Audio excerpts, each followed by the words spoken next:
Bom dia, turma! Tudo bem com vocês? Essa semana, a nossa aula vai ser referente ao módulo 23, tá bom? Então, nós vamos pegar aí na apostila de vocês, na página 322, tá? Vamos falar sobre constante de equilíbrio, né? Porque nós havíamos falado na aula passada sobre equilíbrio, que toda reação reversível, ela tende, né, ela vai reagindo até ela ficar no seu estado de equilíbrio. Então, o que é o estado de equilíbrio? Eu vou ter naquela reação reagentes e produtos. Os reagentes não vão ser totalmente consumidos, né? Por isso que ela é reversível, porque qualquer alguma ação externa, aqueles produtos eles podem voltar a ser reagentes. Então, por isso que fala que é essa reversibilidade, tá? Então, tem tanto aquela reação, presença de reagentes, presença de produtos. Às vezes mais quantidade de reagentes, às vezes mais quantidade de produtos, às vezes as quantidades muito semelhantes ou iguais, né? Que é o equilíbrio verdadeiro, tá? Aí, pra gente calcular, só que a gente tem valores, né? As reações que já foram feitas experimentalmente, elas apresentam valores. E esses valores são obtidos através da constante de equilíbrio. Então, por exemplo, né, a gente usa muito essa situação de equilíbrio no laboratório de análise onde eu trabalho, né, de análises clínicas. Então, por exemplo, eu vou medir a glicose, né, do sangue de uma pessoa. Então, eu pego aquele sangue da pessoa, né, a grosso modo, para vocês entenderem, onde a gente usa nessa situação de equilíbrio. Eu pego aquele sangue, reajo com o reagente lá para detectar a glicose, espero um tempo e depois eu faço a leitura, tá? Então, esse tempo que eu espero é para quê? Para as reações chegarem no equilíbrio. Por quê? Porque na hora que chega no equilíbrio, as concentrações não alteram mais, nem produto, nem reagente. Então, dependendo ali, se a pessoa, por exemplo, se a pessoa tiver a glicose alta, então eu vou ter muito produto, porque eu vou ter muito reagente se ligando a ela, né? Formando um outro produto lá que a gente faz leitura.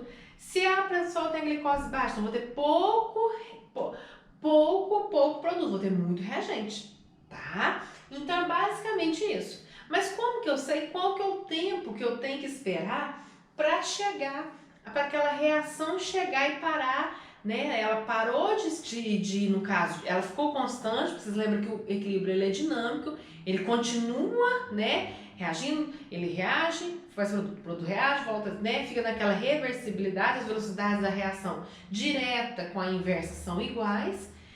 E o que me fala, né, qual dado experimental que me fala que aquele tempo, agora eu posso medir as concentrações, porque já chegou no equilíbrio. Justamente a constante de equilíbrio. Então, daí a importância de saber calcular, tá? Não é difícil, é tranquilo, tá? Vocês vão acompanhar comigo. Então, para nós, né, as concentrações a gente usa, as constantes a gente usa, calcular no ensino médio, é a KC e a KP. Nós já vamos falar delas separadinhas, tá? Tá na página de vocês 322. Então, vamos lá. Então, ela tem uma formulazinha, igual nós tínhamos lá. Como é derivada a velocidade da reação, que a reação acontece, e a velocidade da reação inversa é igual à velocidade da reação direta, então a gente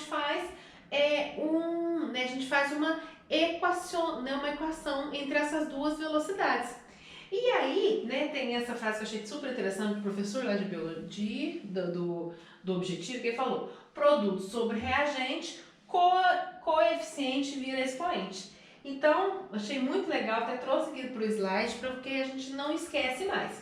Então, quando eu tenho uma situação em equilíbrio, como que ela vai ser representada, né, para mim? Lembra que a gente falou? Sempre as duas setinhas, uma indo e outra, né, vindo, tá, de reagentes e produtos. E como que vai ser o cálculo das constantes, né? O cálculo dessa constante de equilíbrio. Então, vai ser a concentração dos produtos, olha lá, produtos sobre a concentração dos reagentes, tá? Concentração uma multiplicada pela outra, né? Vocês lembram lá na velocidade, não é a concentração dos reagentes multiplicado um pelo outro? É a mesma coisa aqui. Então, os produtos, a concentração deles multiplicado um pelo outro sobre os reagentes, a concentração deles multiplicado um pelo outro. E elevado ao quê? Aos seus coeficientes, igualzinho lá na velocidade. Na velocidade a gente não tem, se é uma etapa elementar e não acha aqueles coeficientes, já elevo, ou se é um dado experimental, eu tenho que achar qual que é o coeficiente que é elevado, né? A gente trabalha lá na matemática, a função exponencial, para a gente achar qual que é o expoente. Então, aqui também os coeficientes faz parte para achar a constante de equilíbrio, tá? Então, vamos lá. Então, esse valor da KC, ele é constante, já tem um valor. O que varia esse valor, né? Depois que a gente achou o valor de elevado, né? A temperatura, igual a gente falou, velocidade, né? Todo experimento em química, ele tem que ser, a temperatura ela tem que ser constante, né? A gente tem que fazer em determinada temperatura, tá? Agora, se eu quero encontrar como que a reação, ela acontece, né, qual que é a alteração que a temperatura causa nas reações. Então, aí eu tenho que ir aquecendo ou diminuindo a temperatura para ver o que acontece, tá? Mas, se eu não estou analisando temperatura, toda reação tem que ter uma temperatura fixa, eu tenho que fixar a temperatura. Então, a KC, a única coisa que muda o valor dela é a temperatura, tá? Ela varia se a temperatura variar para aquela reação, né, que já foi feita experimental, a temperatura vai variar. Não depende da concentração inicial, né? Então, isso aqui é muito importante, porque quando a gente analisa, deixa eu só colocar aqui no gráfico, agora a mente volta nesse slide aqui, né? Quando a gente analisa, então a concentração inicial aqui, ó, eu tenho uma reação que eu tenho os reagentes, lembra-se, né, que os reagentes vão sendo consumidos, então a curva dele é decrescente. Os produtos estão sendo produzidos, então a curva dele é crescente. Aonde que eu vou pegar essas concentrações?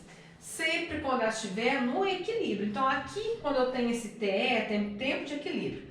Quando fica tudo retinho, um patamar, né, linear, então aqui eu sei que as concentrações estão constantes. Aí eu consigo calcular o meu equilíbrio. Então, o que seria? Os produtos, né, elevado aos seus coeficientes, sobre os reagentes, elevado aos seus coeficientes, né? Igual aquela frase que eu achei muito bacana. Produto sobre reagente, coeficiente vira expoente. Tá bom?